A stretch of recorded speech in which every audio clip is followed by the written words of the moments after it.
Oke, Assalamualaikum warahmatullahi wabarakatuh. Bismillah, alhamdulillahirrabbilalamin. Assalatu wassalamu ala asrafil anbiya wal mursalin Sayyidina wa maulana Muhammadi wa ala alihi wa sahbihi wa sallim, amma ba'du. Yang kami hormati Bapak Profesor Dr. Hari Supratno selaku Rektor Universitas Hasyim Asy'ari Tebu Ireng Jombang.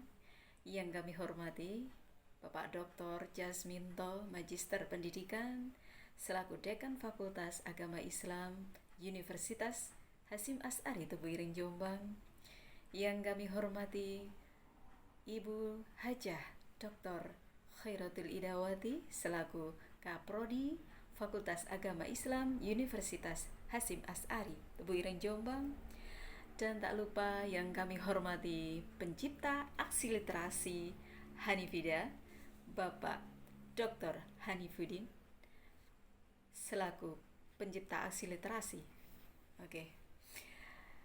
Dan tak lupa untuk teman-teman Pasca Sarjana Universitas Hasyim Asy'ari Jombang tahun angkatan 2003, selamat berbahagia selalu. Terima kasih juga tak terhingga kepada kedua orang tua saya yang sudah almarhum. Berkat jasa-jasa beliau, saya sampai saat ini masih tetap termotivasi untuk belajar dan terus belajar. Aksi literasi pasti bisa. Perkenalkan, saya mahasiswi S2 Diana Khalidah. Dalam kesempatan kali ini akan mempresentasikan peta imajinasi. Konsep ini saya ambil dari pembelajaran abad 21 yang itu konsepnya dari Pondok Pesantren Hanifida.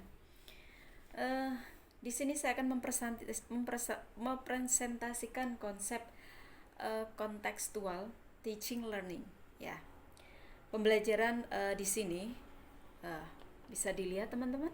Iya, ini saya imajinasikan bahwasanya ada konsep-konsep pada prinsipnya konteks teaching learning itu berdasar pada konteks kekinian, yakni komponen-komponen pembelajaran yang itu melibatkan tentang realitas yang kekinian dan juga output yang akan diperoleh itu adalah data-data yang terbaru karena melibatkan konteks kekinian. Pada metode-metode pengumpulan dan juga menghadirkan dan juga menganalisa data-data yang kekinian itu, terlebih lagi dia mempunyai diferensiasi, ya, konsepnya itu pembedaan antara konsep yang dulu dengan sekarang itu, makanya dia di sini konsepnya adalah menghadirkan konteks yang kekinian. Apa sih manfaat daripada pembelajaran CTL ya, ini konteks teaching learning? Salah satu manfaatnya adalah siswa akan diajak aktif dan juga kreatif dalam memaknai sebuah konsep-konsep yang terbaru, di mana aktif tersebut menghadirkan konsep-konsep autentik yang kekinian dan juga pengalaman-pengalaman siswa yang nyata.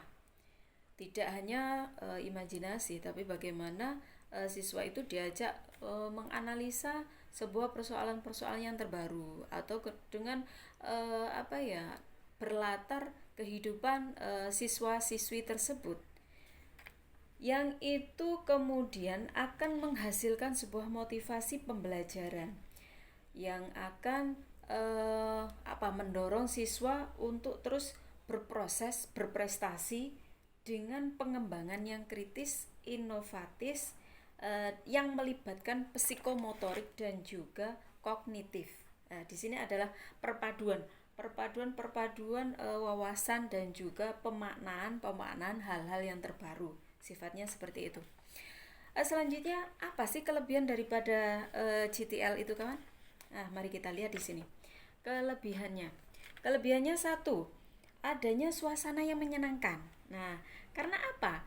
karena pembelajarannya itu kan konteks kekinian. Jadi anak-anak itu biasanya tidak hanya belajar terkait dengan tema aja, tapi dia belajarnya bagaimana dia menghadirkan fenomena-fenomena yang saat ini berkembang.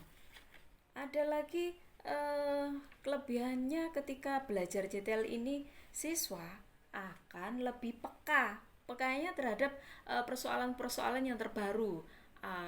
Misalnya saja ya, saat ini tuh generasi Z itu mentalnya itu agak gimana ya, mudah patah begitu. Nah ini kan nanti mereka akan belajar bagaimana supaya tahan banting mentalnya, kemudian dia tidak lagi dianggap seperti generasi strawberry itu kan gampang rapuh ketika kalau memang tampilannya kalau ditembakkan dalam minuman itu kan konsepnya bagus ya, tapi kalau dirasakan itu kan rasanya ndak seenak apa yang divisualisasikan seperti itu ya. Nah itulah generasi Z kalau bisa saya bilang seperti itu. Nah manfaat kelebihan lain daripada CTL ini lebih siap mental, makanya ketika dia menganalisa, menghadirkan persoalan-persoalan konteks kekinian, siswa akan cenderung dia siap mental. Ketika nanti misalnya ada tantangan ini, dia sudah mempersiapkan dirinya. Nah ada kelemahan, salah satunya guru wajib kemudian menguasai daripada tema-tema yang kekinian. Dia harus tetap mengupgrade diri, terus kemudian meningkatkan keilmuannya lagi. Ini resiko yang harus dihadapi oleh guru. Ditambah lagi adanya ini ya, efisiensi waktu. Jelas kalau pembelajaran ini dihadirkan itu akan lebih lama, konsepnya akan lebih lama, dan karena memakan waktu mengkolaborasikan antara tema, materi, dan juga menganalisa persoalan-persoalan yang kekinian.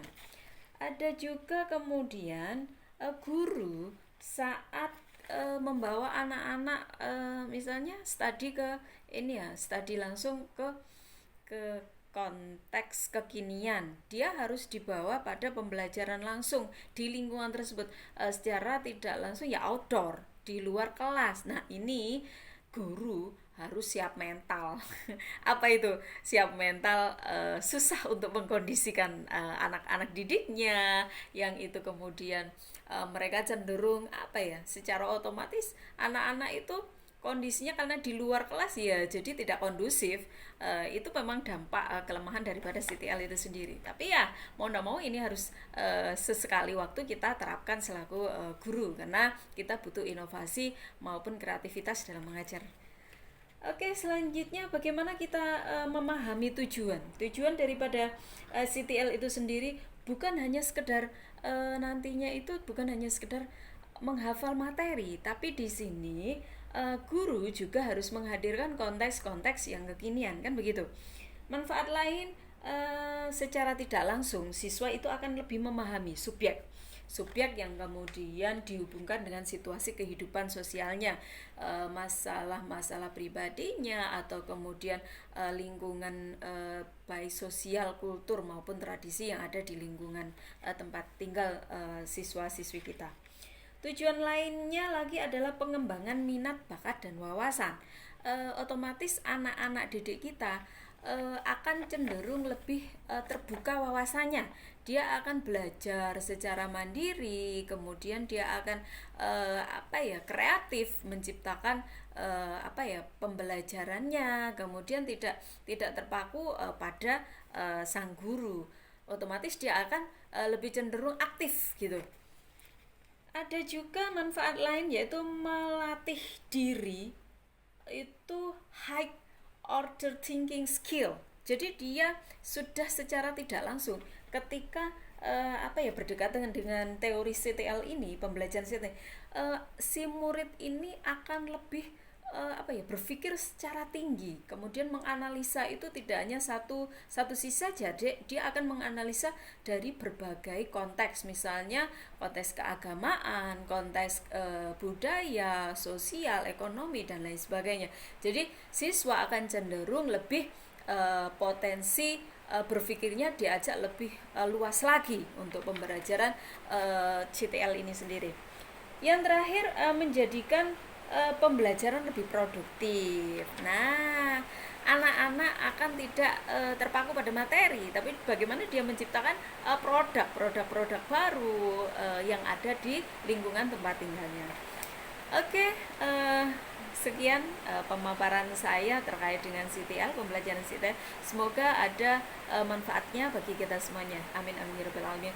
Mohon maaf sekiranya ada kekurangan dalam presentasi saya. Saya Diana Khalidah. Assalamualaikum warahmatullahi wabarakatuh. Terima kasih.